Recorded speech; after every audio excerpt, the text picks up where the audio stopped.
Mexican rice bowl ఎలా చేసుకోవాలో చూద్దాం ఫ్రెండ్స్. చూసారా ఎంత కలర్ఫుల్ గా ఉందో, చూస్తేనే తినాలనిపిస్తుంది కదా. దీని క్యాలరీస్ కూడా 415 అండ్ ప్రోటీన్ కూడా 77 గ్రామ్స్ ఉంది. సో చాలా టేస్టీగా ఉంది. తప్పకుండా మీరు ట్రై చేసి ఎలా వచ్చిందో నాకు కామెంట్స్ లో చెప్పండి.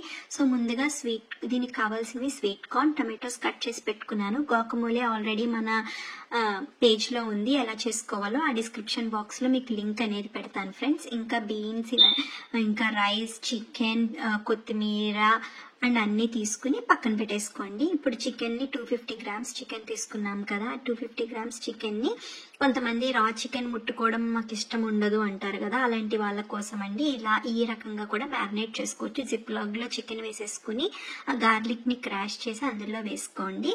వేసుకున్న తర్వాత ఇంకా సాల్ట్ అండ్ పసుపు, కారం కూడా వేసుకుని ఇంకా కొంచెం పెప్పర్ కూడా వేసుకోండి. నేను ఇక్కడ అడోబీ సాస్ అనేది యూస్ చేశానండి.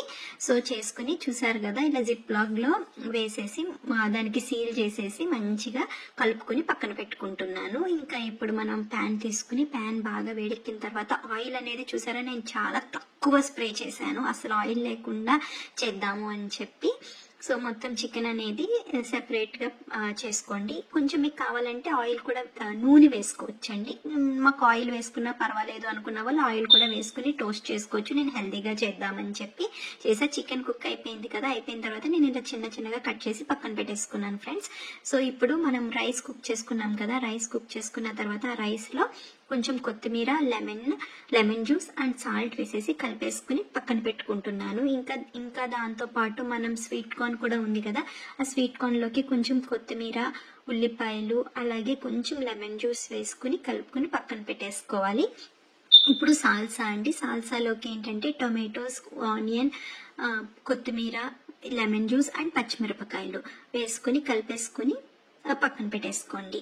ఇప్పుడు మనం రైస్ బౌల్ కదా, ఈ రైస్ బౌల్లో తీసుకుని దానిపైన లెట్టిస్ వేసేసుకోండి. అలా లెట్టిస్ మంచిగా సర్దుకుని లెట్టిస్ వేసుకున్న తర్వాత మనం బ్లాక్ బీన్స్ ఉన్నాయి కదా, బ్లాక్ బీన్స్ నేను ఆల్రెడీ పెట్టుకున్నానండి.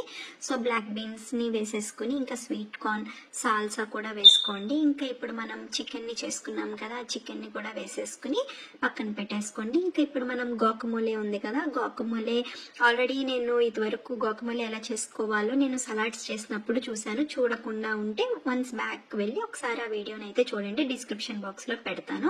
ఇంకా చీజ్ అండ్ సాస్ వేసుకుని తింటే చాలా టేస్టీగా ఉంటుంది ఫ్రెండ్స్, చాలా ఎమ్మీ ఉంటుంది అనమాట. తప్పకుండా మీరు ట్రై చేసి నాకు ఎలా వచ్చిందో కామెంట్ సెక్షన్ లో అయితే చెప్పండి ఫ్రెండ్స్. మరిన్ని వీడియోస్ కోసం please do subscribe to my channel friends. అసలు మర్చిపోకుండా ట్రై చేసి నాకు ఎలా వచ్చిందో కామెంట్స్ లో చెప్పండి.